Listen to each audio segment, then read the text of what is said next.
Bacaan Alkitab hari ini berasal dari dua tempat dalam Alkitab. Pertama dari kitab Kejadian pasal 50 ayat 25 dan 26. Kejadian pasal 50 ayat 25. Berbunyi, lalu Yusuf menyuruh anak-anak Israel bersumpah, katanya, tentu Allah akan memperhatikan kamu. Pada waktu itu kamu harus membawa tulang-tulangku dari sini. Kemudian matilah Yusuf berumur 110 tahun, mayatnya dirempah-rempahi dan ditaruh dalam peti mati di Mesir. Ayat kedua kita berasal dari Ibrani pasal 11 ayat 22. Karena iman, maka Yusuf menjelang matinya memberitakan tentang keluarnya orang-orang Israel dan memberi pesan tentang tulang belulangnya. Inilah firman Allah. Terima kasih kepada tim pujian dan paduan suara yang telah mempersiapkan hati kami untuk benar-benar fokus pada firman Tuhan. Saat hati kita fokus pada firman Tuhan, saya berdoa semoga ini menjadi waktu untuk bersekutu secara rohani dengan Allah Bapa di sorga. Amin. Hari ini saya akan membagikan kasih karunia kepada Anda melalui khotbah yang berjudul Yusuf Penggenap Perjanjian Suluh. Yusuf sang penggenap perjanjian suluh.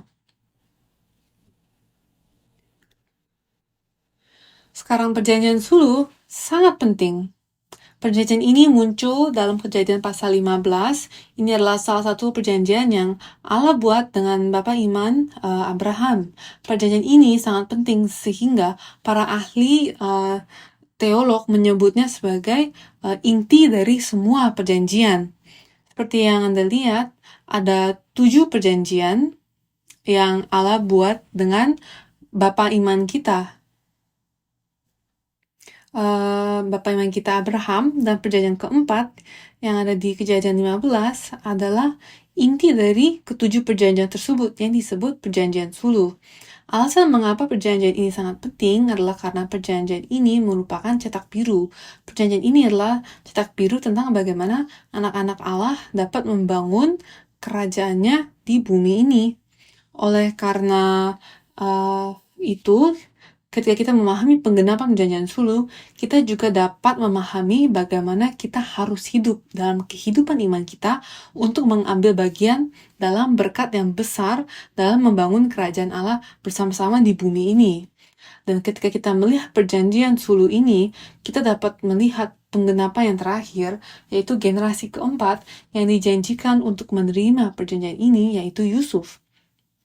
Jadi ada 4 generasi yang disebutkan di sepanjang kitab Kejadian, dan mereka adalah Abraham, dan anak Abraham Ishak, lalu Yakub, dan kemudian Yusuf.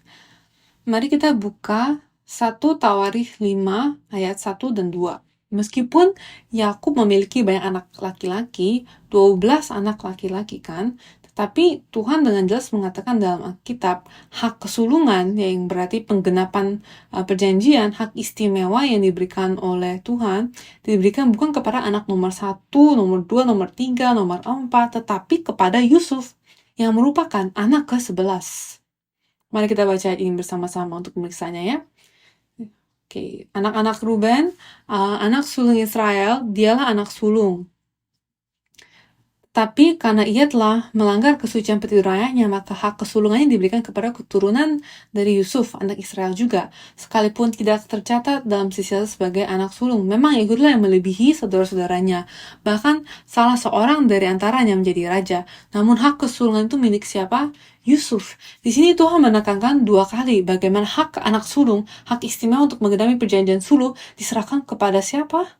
Kepada Yusuf. Perjanjian baru juga menjelaskan bahwa Yusuf adalah generasi keempat dan penggenap perjanjian suluh.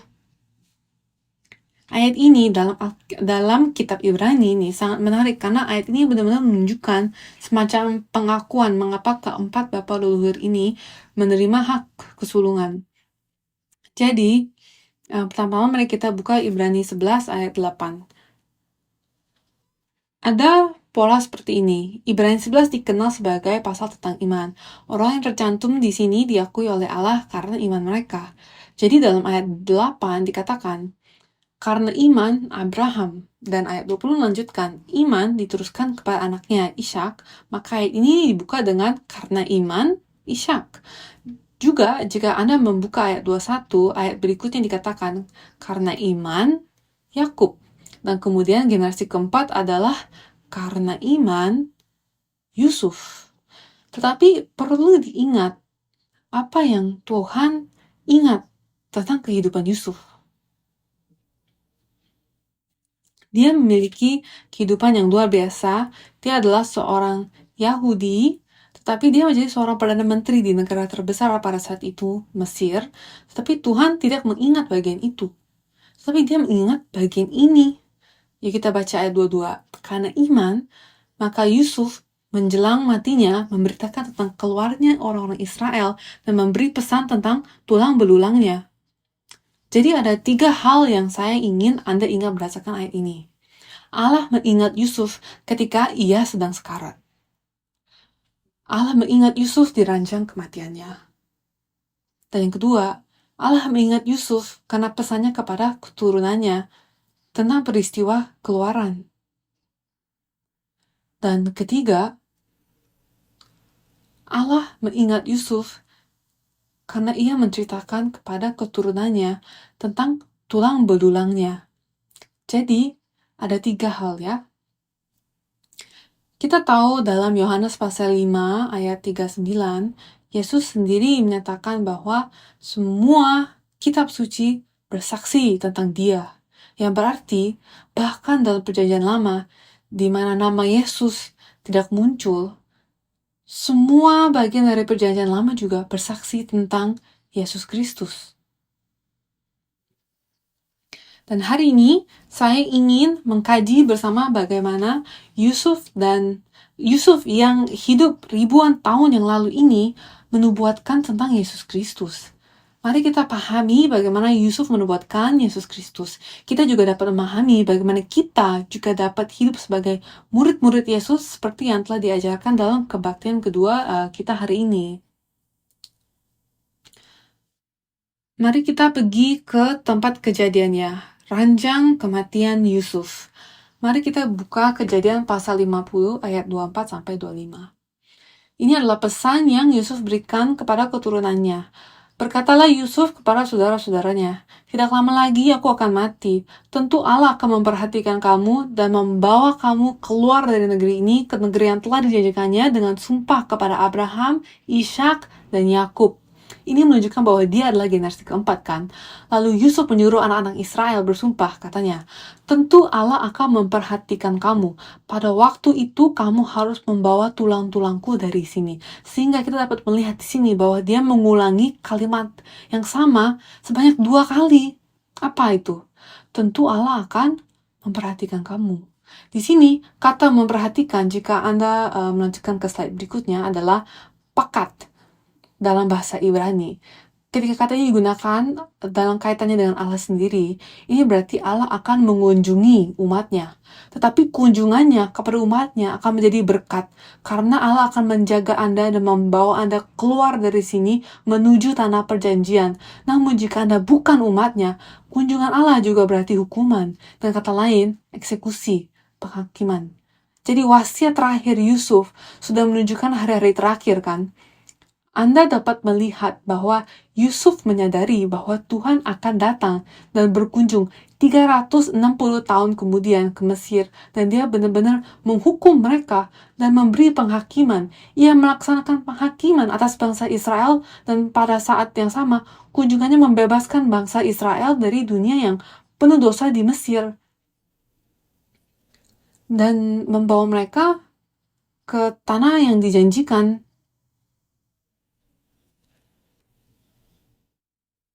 Jadi, bagian lain yang harus Anda perhatikan adalah ketika Yusuf berkata, karena Tuhan akan datang, karena Tuhan akan mengunjungimu, simpanlah tulang-tulangku dan bawalah tulang-tulangku dari sini bersamamu.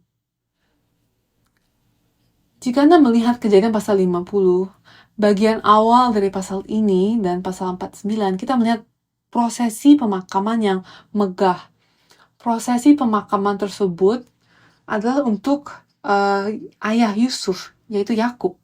Setelah Yakub dan 70 anggota keluarganya datang ke Mesir untuk tinggal bersama anaknya yang telah menjadi Perdana Menteri Mesir, Yakub meninggal di Mesir karena dia percaya akan janji Tuhan bahwa dia akan membawa mereka ke tanah Kanaan. Yakub berkata, ketika saya mati, kuburkanlah saya bukan di sini, di Mesir, tetapi di Kanaan. Jadi saat itu, Yusuf dan saudara-saudaranya masuk ke Kanaan. Di sana, mereka sudah mengetahui rute untuk kembali ke Kanaan. Jadi, mereka telah memasuki Kanaan 1 kali. Mereka telah melihat tanah Kanaan, jadi Yusuf ketika dia meninggal dalam posisi yang jauh lebih tinggi daripada ayahnya sendiri, bisa saja meminta untuk dikuburkan di Kanaan juga kan? Mereka baru saja pergi ke sana dan dia memiliki semua kekuasaan dan otoritas untuk memiliki prosesi yang megah ini, seperti yang dimiliki oleh ayahnya, Yakub. Tetapi apa yang Yusuf minta?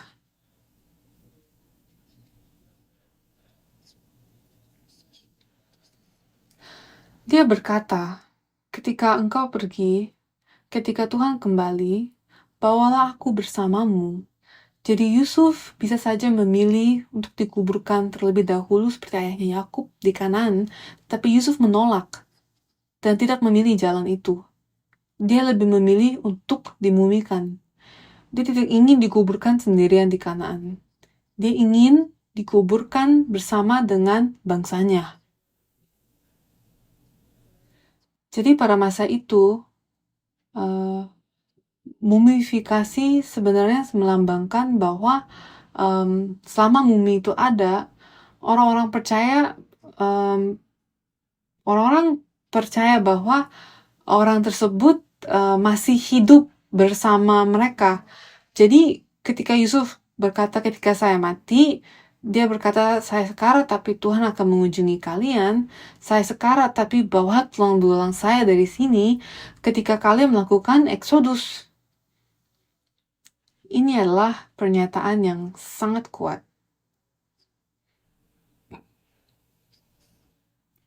Yusuf mati secara fisik, tetapi imannya tidak mati. Bahkan dalam menghadapi kematian, imannya terus hidup dan tetap bersama dengan orang-orang. Oleh karena itu, tulang-tulang Yusuf bagi bangsa Israel menjadi simbol seperti Immanuel, bukan? Apa arti Immanuel? Allah menyertai kita. Jadi, tulang-tulang Yusuf melambangkan perjanjian Allah bahwa Dia pasti akan datang kembali dan membebaskan kita dan membawa kita ke tanah yang dijanjikan, dan akan tetap ada dan terus bersama mereka. Itulah dilambangkan oleh tulang-tulang Yusuf bagi bangsa Israel. Karena pernyataan yang dibuat oleh Yusuf ini, kita dapat melihat dunia rohani. Ribuan tahun kemudian, ketika Yesus datang, Yesus berkata, kamu tahu, nenek moyangmu, Abraham, Ishak, dan Yakub yang telah lama meninggal ribuan tahun yang lalu, tetapi menurut Yesus, dia berkata bahwa mereka masih hidup. Yesus berkata bahwa mereka tidak pernah mati.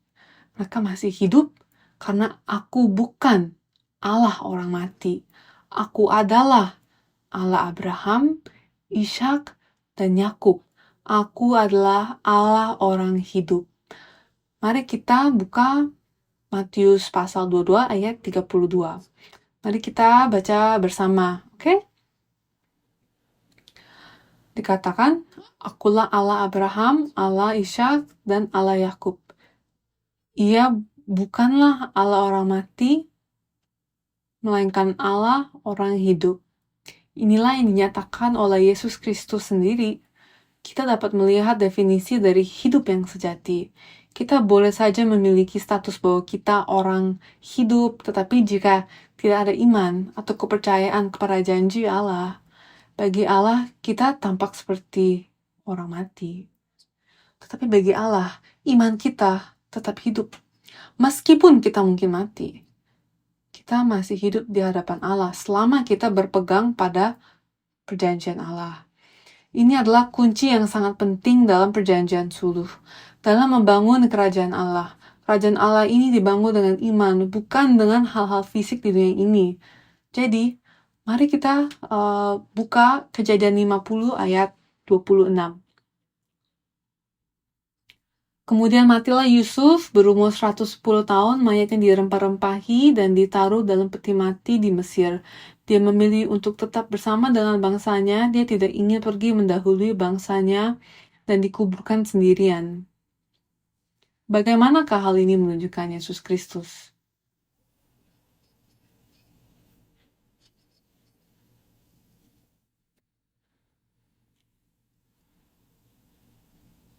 Alkitab mengatakan bahwa semua yang ada di dalam Alkitab bersaksi tentang Yesus Kristus.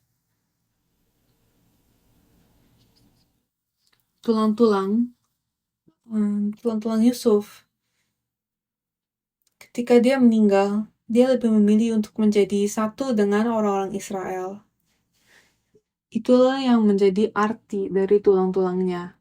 Dia tetap bersama dengan bangsa Israel selama 360 tahun hingga masa keluaran, karena dia meninggal pada tahun 1806 sebelum Masehi.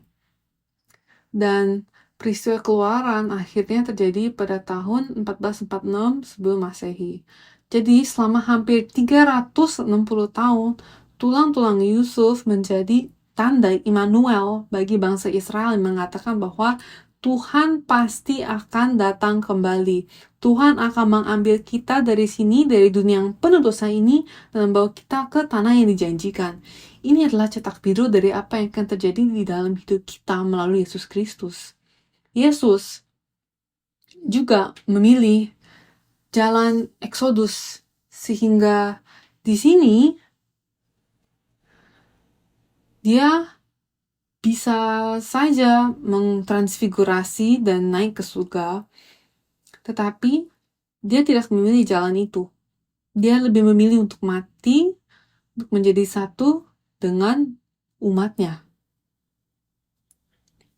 Jadi, dengan kematian Yesus, kita menjadi satu dengan Tuhan.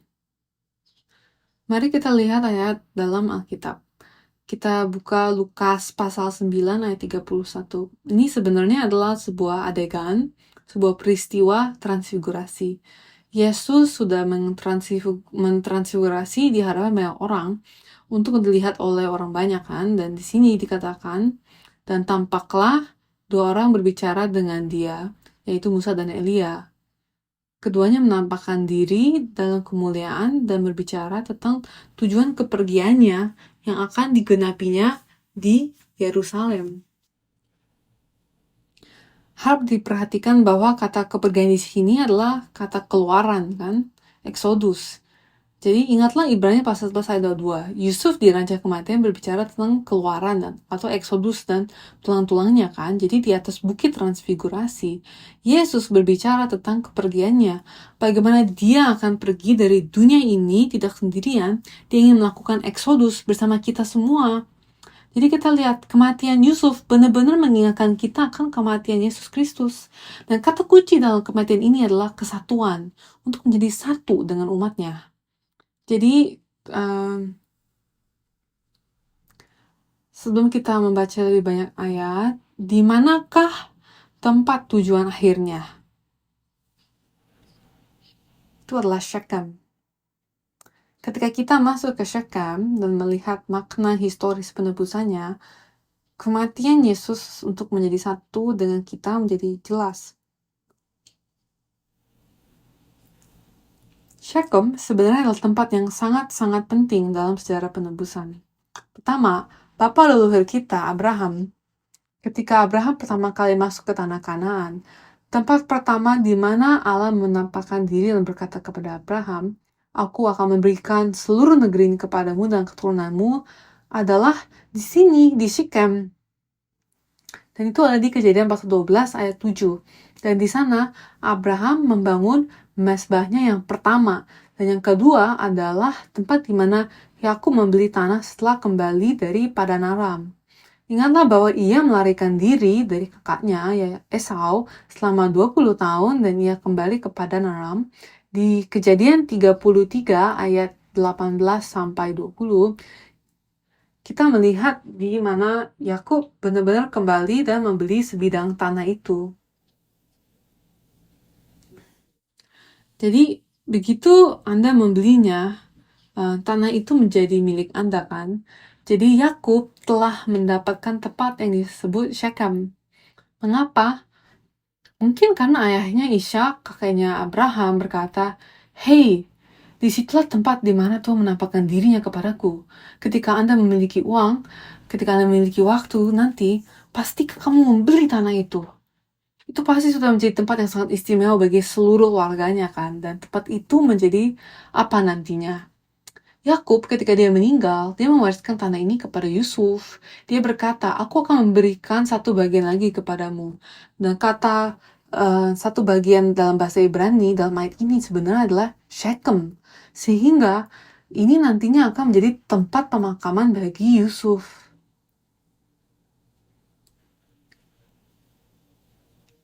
Betapa menakjubkannya hal ini. Dalam Yosua pasal 24 ayat 32, katakan setelah mereka masuk ke Kanaan, mereka akhirnya menguburkan Yusuf di Kanaan, dan kemudian ayat tentang bagaimana Yakub memberkati Yusuf dengan kota Syichem ada di 48 ayat 21 sampai 22.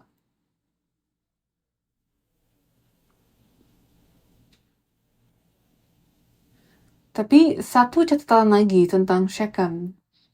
Ini adalah tempat yang sangat memilukan. Karena ini adalah tempat di mana ayah Yakub mengirim putranya Yusuf untuk melihat kesejahteraan saudara-saudaranya. Dan tentu saja ini bukanlah Shechem, ini adalah Dotan di mana saudara-saudaranya mencoba membunuhnya. Tapi ayah mengirim Yusuf ke Shechem. Jadi kesinilah tempat Bapa mengirim anaknya. Dan ini di mana dia terbunuh. Itu ditemukan dalam Kejadian pasal 37 ayat 13.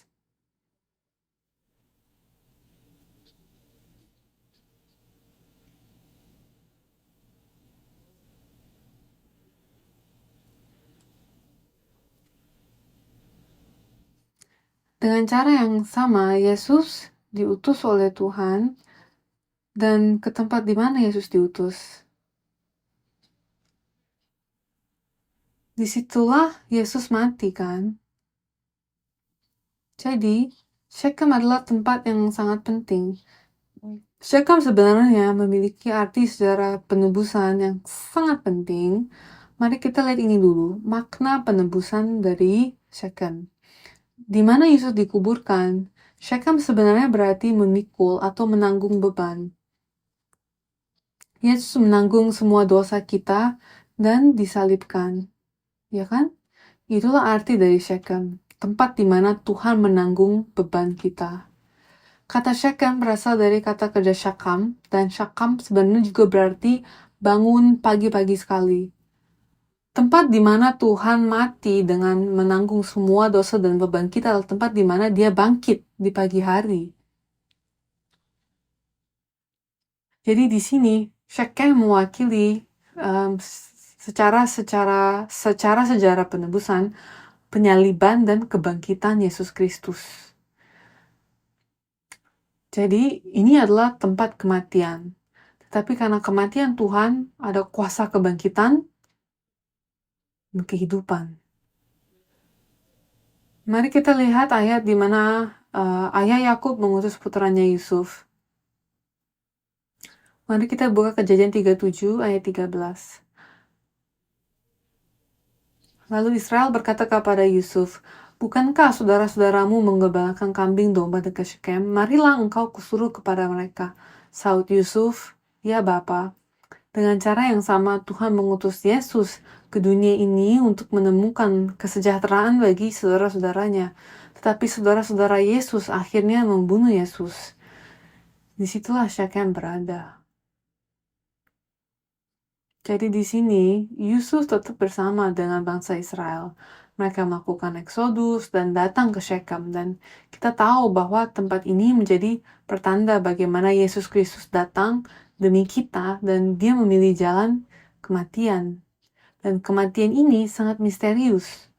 Kematian ini tampak seperti sebuah kekalahan bagi Satan. Saya yakin ketika Yusuf meninggal, Satan mungkin tertawa kan. Dalam menghadapi adegan kematian ini, dia berkata, "Di manakah janji Allah tentang perjanjian suluh? Akulah yang menang." Karena ketika generasi keempat meninggal, itu berarti perjanjian Tuhan tidak lagi dapat digenapi. Tuhan berkata, "Kamu akan kembali ke Kanaan pada generasi keempat." Firman itu sepertinya tidak berlaku lagi. Sama halnya ketika Yesus mati di kayu salib. Semua orang menjadi sangat putus asa kan saat itu. Dan Tuhan Yesus Kristus berkata, "Akulah hidup dan kebangkitan." Jadi kemanakah dia pergi? Jadi pada saat kematiannya, Satan mungkin tertawa melihat peristiwa penyaliban sambil berkata, "Sayalah yang menang. Perjanjian Allah tidak berlaku." Tetapi yang terlihat, kematian adalah gerbang misterius untuk menggenapi perjanjian Allah. Karena kematian, Yusuf dapat merangkul seluruh bangsa Israel. Karena kematian, Yesus dapat merangkul kita semua menjadi satu dengannya. Dan bersama-sama kita akan meninggalkan dunia ini. Mari kita beralih ke ayat berikutnya, Roma 6 ayat 3. Atau tidak tahukah kamu bahwa kita semua yang telah dibaptis dalam Kristus, telah dibaptis dalam kematiannya? Kita telah menerima baptisan, kan? Pada saat kita menerima baptisan, kita telah dibaptiskan ke dalam kematian Yesus Kristus, yang berarti kita dengan mati bersama dengan Yesus, kita telah menjadi satu dengan Dia. Ini adalah sebuah misteri yang tidak diketahui oleh setan. Saudara-saudara, inilah mengapa kita memiliki keberanian dalam menghadapi kematian, seperti yang ditunjukkan oleh Abraham, Ishak, dan Yakub serta Yusuf. Mari kita lanjutkan ke ayat yang lain. Galatia pasal 3 ayat 27-29. Karena kamu semua yang dibaptis dalam Kristus telah mengenakan Kristus, berarti kita telah menjadi satu dengan Yesus. Kamu telah mengenakan Yesus Kristus, kan? Artinya kamu dan Yesus adalah satu. Dalam hal ini tidak ada orang Yahudi atau orang Yunani, tidak ada hamba atau orang yang merdeka, tidak ada laki-laki atau perempuan, karena kamu semua adalah satu di dalam Kristus Yesus. Satu di dalam Kristus Yesus, itulah yang telah dilakukan oleh kematian Yesus Kristus bagi kita. Jadi ayat 29, ayat yang terkenal. Dan jikalau kamu adalah milik Kristus, maka kamu juga adalah keturunan Abraham dan berhak menerima janji Allah. Sama seperti bagaimana Allah menjanjikan perjanjian sulh kepada Israel, karena mereka adalah keturunan Abraham. Demikian juga, karena sekarang melalui kematian Yesus kita menjadi satu dengannya, karena sekarang kita adalah milik Yesus Kristus, maka kita juga telah menjadi peserta dalam perjanjian sulh, ahli waris, sesuai dengan janji itu. Mari kita lihat satu ayat lagi. Roma pasal 6 ayat 8-9. Jadi, jika kita telah mati dengan Kristus, kita percaya bahwa kita akan hidup juga dengan Dia. Karena kita tahu bahwa Kristus sesudah ia dibangkit dari antara orang mati, tidak mati lagi. Maut tidak berkuasa lagi atas Dia. Maut tidak lagi berkuasa atas Yesus Kristus. Dan dengan Yesus, itu kita telah menjadi satu ciptaan. Amin. Itulah mengapa pada akhirnya kita dapat menghardik maut seperti yang dikatakan dalam 1 Korintus pasal 15. "Oh maut, di mana kesengatmu? Karena kuasa kebangkitan Tuhan kita Yesus Kristus." Anda lihat, jika Yusuf, seorang manusia, dianggap sebagai makhluk yang hidup di hadapan Allah, meskipun secara fisik ia telah mati, betapa jauh lebih hidup Tuhan kita Yesus Kristus. Tuhan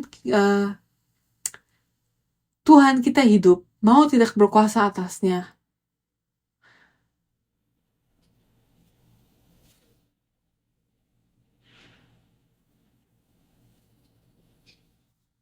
Maut tidak berkuasa atasnya ketika kita bersatu dengannya. Maka maut pun tidak berkuasa atas kita, kan?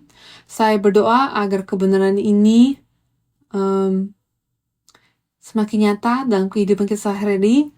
Jadi saat kita bertumbuh menjadi satu dengan Yesus Kristus, kita akan menjadi berani menghadapi maut sekalipun. Amin. Kita harus benar-benar memahami misteri kematian ini. Bagaimana kematian adalah sebuah kemenangan. Oleh karena itu, karena kematian tidak lagi berkuasa atas kita, maka kita hidup mau kita hidup, mau kita mati, itu tidak lagi menjadi masalah bagi kita kan. Kita sudah menjadi milik Tuhan. Mari kita buka Roma pasal 14 ayat 8. Sebab jika kita hidup untuk Tuhan. Dan jika kita mati untuk Tuhan. Jadi baik hidup atau mati, kita adalah milik Tuhan. Saya berdoa agar kita dapat membuat pengakuan iman ini dalam setiap situasi dalam hidup kita. Mau kita hidup, mau kita mati, kita adalah milik Yesus Kristus dan kita akan selalu hidup dan kita akan memiliki iman orang yang hidup. Amin. Jadi, sekarang kita telah menjadi satu dengan Yesus Kristus. Bagaimana hak kesulungan diberikan kepada Yusuf, anak sulung kita. Yesus Kristus juga memberikan hak kesulungan kepada kita untuk menjadi anak sulung dalam gerakan besar membangun gereja Allah kan. Jadi, setelah kita menjadi satu dengan Yesus Kristus dan Shechem melalui kuasa salib, apa yang harus kita lakukan? Yohanes 11 ayat 25-26. Yesus di sini menyatakan, Yesus membuat seruan yang sungguh-sungguh kepada orang-orang. Dia ingin orang-orang percaya. Untuk itulah ia datang. Yohanes pasal 11 ayat 25-26. Mari kita baca bersama-sama. Jawab Yesus, Akulah kebangkitan dan hidup. Barang siapa percaya kepadaku, ia akan hidup walaupun ia sudah mati. Ya, lihat, bahkan Maria dan Marta percaya akan hal itu. Ya, ketika kita percaya kepada Tuhan, ketika kita percaya kepada Mesias, meskipun kita mati, kita akan hidup kembali. Itulah kebangkitan.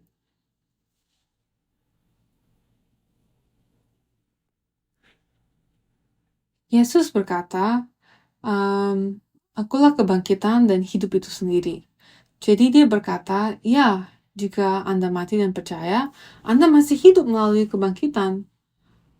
Dia berkata bahwa aku adalah hidup. Artinya jika Anda hidup dan percaya, maka Anda tidak akan pernah melihat kematian. Dan Yesus berkata, apakah Anda percaya akan hal ini? Mari kita baca ayat 26. Dan setiap orang yang hidup dan yang percaya kepadaku tidak akan mati selama-lamanya. Percayakah engkau akan hal ini? Apakah Anda percaya hal ini?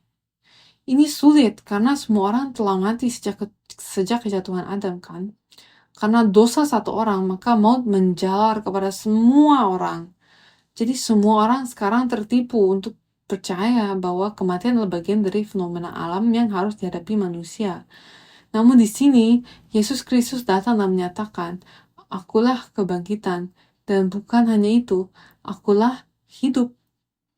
Jika Anda percaya kepadaku dan hidup, maka Anda tidak akan pernah melihat kematian. Ini adalah pesan Yesus.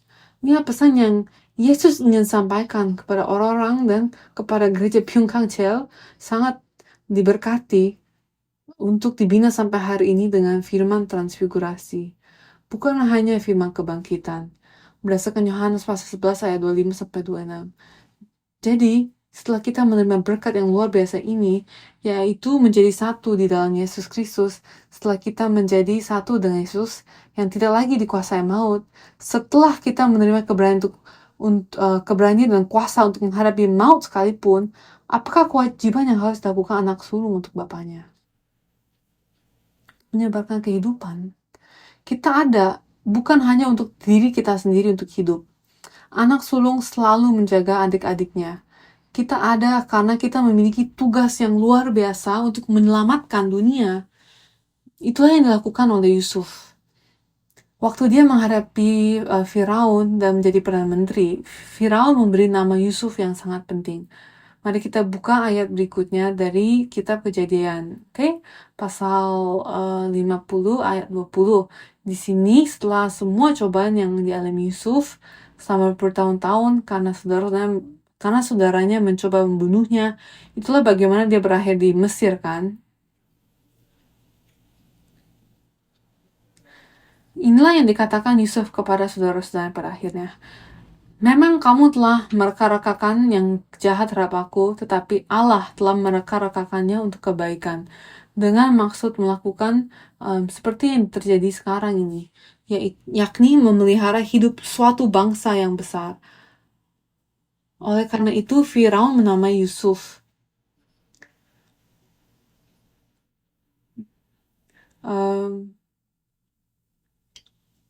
Firaun menamai Yusuf dalam Kejadian 41 ayat 45 dinamainya Zafenat Paneah, yang berarti pemelihara kehidupan. Karena Yusuf, saat terjadi kelaparan yang hebat, banyak orang dapat tetap bertahan hidup. Dan Yusuf menyadari semua rasa sakit dan penderitaan serta perlakuan buruk yang telah ia terima dari saudara-saudaranya sendiri. Tetapi ia tidak menaruh dendam, sedikit pun tidak. Dia justru membalikkan keadaannya dan mengubahnya menjadi berkat. Semua penderitaan yang terjadi di antara Anda dan saya itu ada supaya kita dapat membawa kehidupan bagi dunia. Zafenat Paneah. Dan saya berdoa agar itu menjadi nama kita juga. Sebagai individu, di tempat kerja Anda, di keluarga Anda, kemanapun Anda pergi, semoga Anda memberikan kehidupan yang berharga ini yang telah Yesus berikan kepada kita, dan sebagai kelompok kolektif. Sebagai gereja Pyungkanchel atau gereja-gereja yang Anda wakili, atau sebagai bangsa apapun, semoga kita dapat memberikan kehidupan ini, kabar baik bahwa maut tidak berkuasa atas kita semua, tetapi maut adalah musuh terakhir kita sebagaimana yang dijelaskan dalam 1 Korintus pasal 15. Semoga kita dapat menjadi pewarta Injil yang berharga ini, kabar baik untuk semua umat manusia. Dengan cara yang sama Yesus berkata, aku datang bukan untuk dilayani, meskipun dia adalah Mesias, meskipun dia adalah Raja yang sejati. Dia berkata, aku datang untuk melayani kamu. Mari kita buka Matius 20 ayat 28. Sama seperti anak manusia datang bukan untuk dilayani, melainkan untuk melayani dan untuk memberikan nyawanya menjadi tebusan bagi banyak orang. Kiranya kita juga memberikan nyawa kita bagi banyak orang. Dan ketika kita melakukannya, saya percaya akan ada ledakan pekerjaan kehidupan yang besar dalam kehidup kita dan di seluruh dunia. Amin. Jadi sebagai penutup, saya ingin berbagi dengan Anda sebuah laporan singkat dari India. Saya sengaja tidak memasukkan foto-foto yang memperlihatkan wajah saya secara langsung, kecuali foto ini. Dan ada sekitar 47 pendeta yang datang dari India, wilayah yang sangat luas di India. Dan Anda melihat pendeta Hong dan pendeta Namjain. Ini sebenarnya adalah seorang penerjemah di sana. Karena masih ada penganiayaan, saya harus benar-benar hati-hati dalam mengambil beberapa foto yang semacam tampak depan atau tampak samping. Jadi ada waktu diskusi kelompok, dan jika Anda melihat wanita di paling kiri,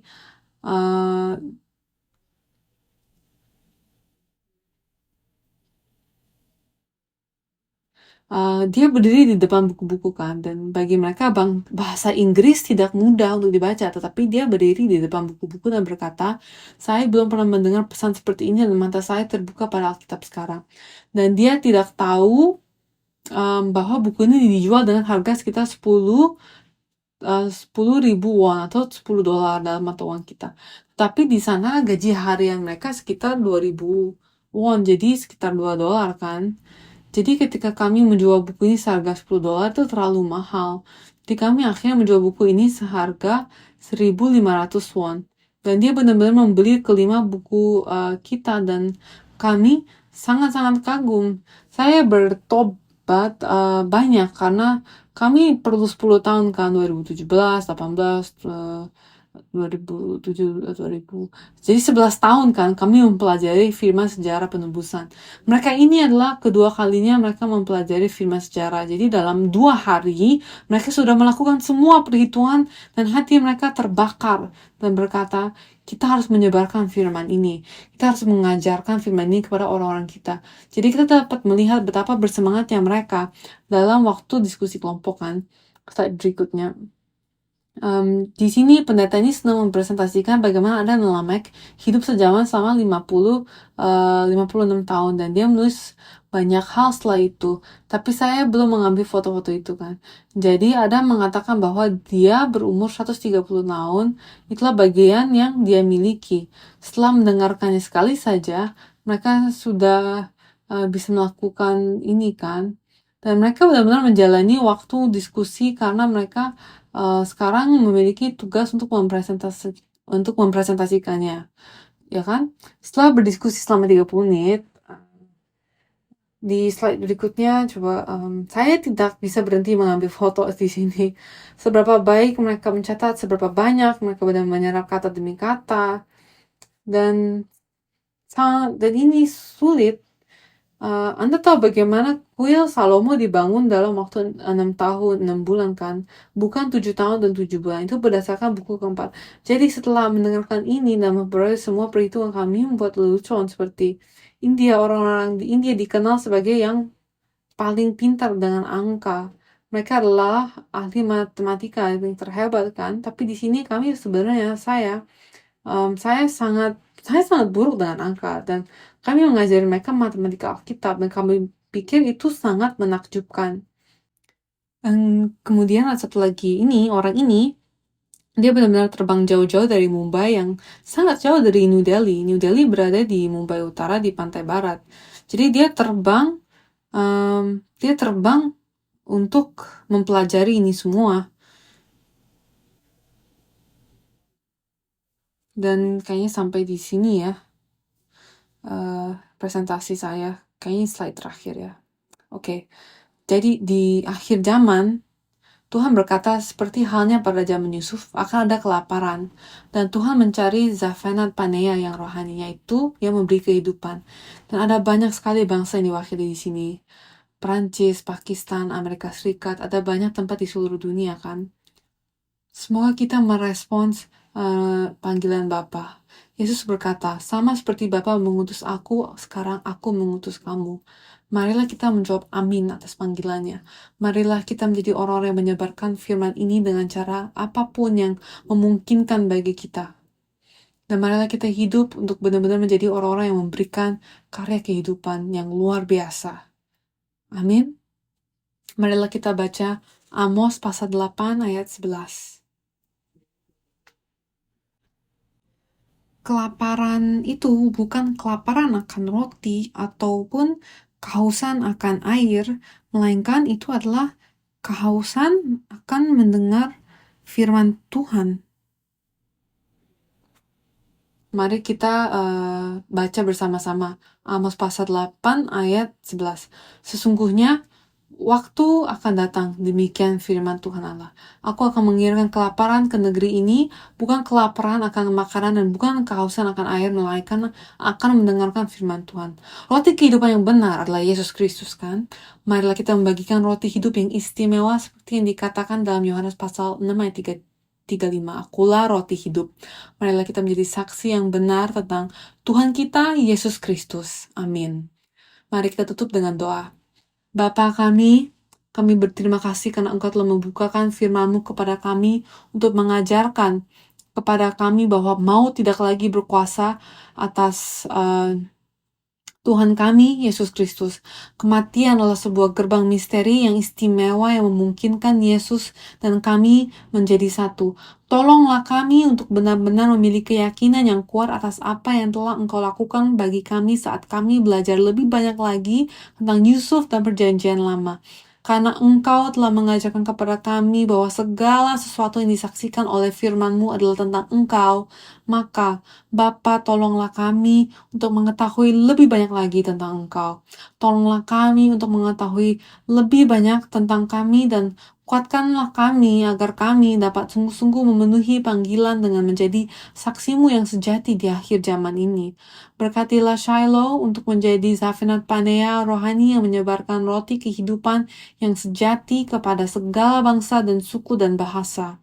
Semoga setiap orang yang diwakili di sini, Bapa, Engkau tahu penderitaan kami, kesulitan kami, tapi Bapa, tolonglah kami untuk tetap berpegang teguh pada visi besar yang Kau miliki bagi kami, sehingga kami dapat mengatasi segala perlakuan buruk, segala kesulitan yang mungkin kami hadapi, dan bangkit di atas semuanya untuk memerintah bersama Tuhan kami, Yesus Kristus dalam kerajaannya. Kami berterima kasih, dalam nama Tuhan Yesus kami berdoa dan bersyukur. Amin.